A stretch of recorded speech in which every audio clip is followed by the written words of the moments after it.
शरद गुप्ता जी, मैं राकेश जी आपके पास आऊंगा। शरद गुप्ता जी, क्योंकि आपके पास बहुत देर से भी नहीं पहुंचा, मेरा सवाल इस बात को लेकर यह है कि जब चुनाव के ठीक पहले, और ये प्रक्रिया डीएमके और एआईडीएमके ने शुरू की थी, चुनाव के ठीक कलर टीवी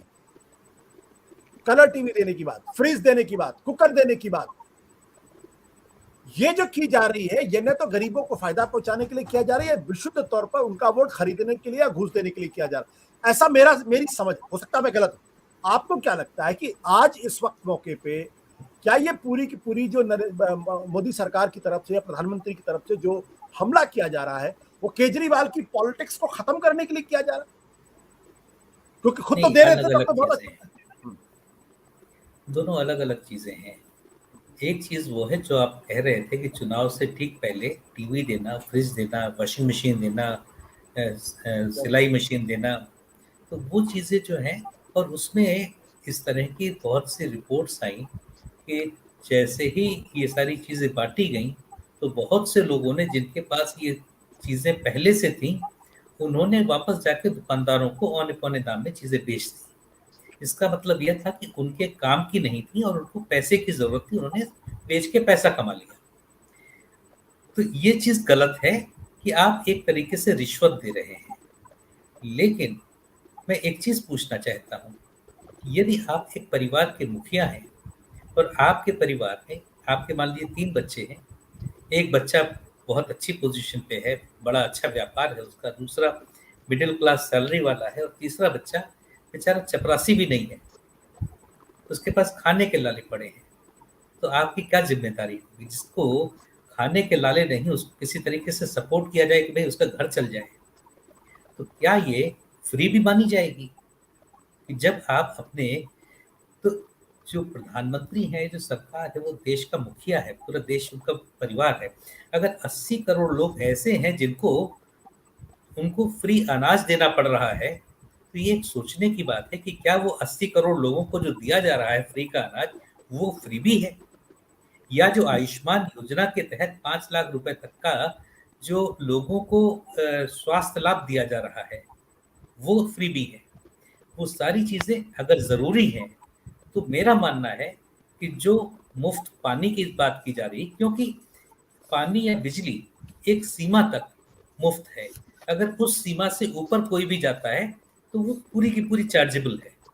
तो उस वजह से अगर आप 300 यूनिट देखें, तो सिर्फ बहुत ही जो गरीब तबका है वो उसका इस्तेमाल करता है। मैं एक दूसरा सवाल पूछता हूँ, जो आपने बसों की बात की, दिल्ली में बहुत डिस्टेंसेस ज़्यादा हैं, और आपके घर काम करने वाली जो महिला होती है, मेड जिसे कहते हैं, वो कई बार 2 किलोमीटर 3 किलोमीटर दूर से आती है।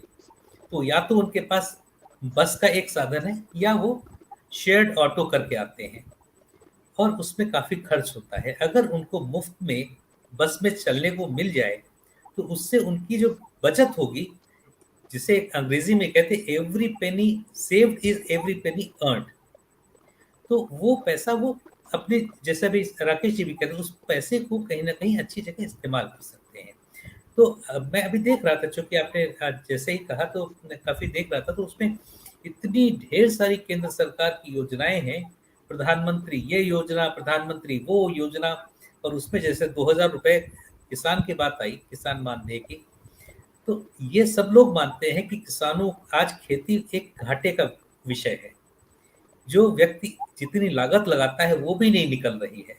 तो यदि 2000 रुपए किसानों के खाते में डाला जा रहा है, तो मेरा मानना है कि वो फ्री भी नहीं है, वो उसकी जरूरत है, वो उसके लिए जरूरी सपोर्ट है।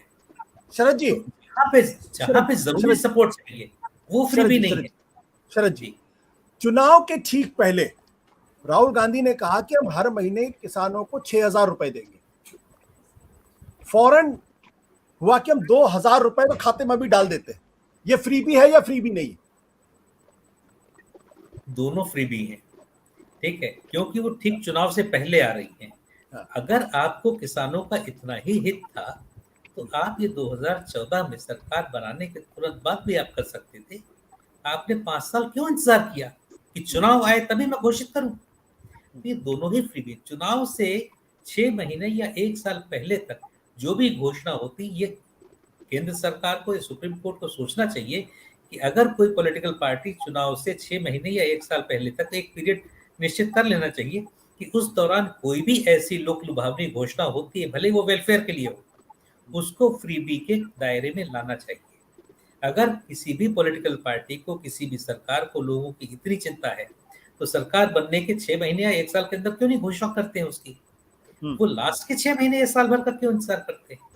तो इसलिए वेलफेयर एक अलग चीज है, लेकिन लोगों को लुभाने की योजनाएं वो अलग है, जैसे आपने प्रेशर कुकर, सिलाई मशीन और दूसरी चीजें कही। एक बस लास्ट में और कहना चाहूंगा कि साइकिल की भी बात आई।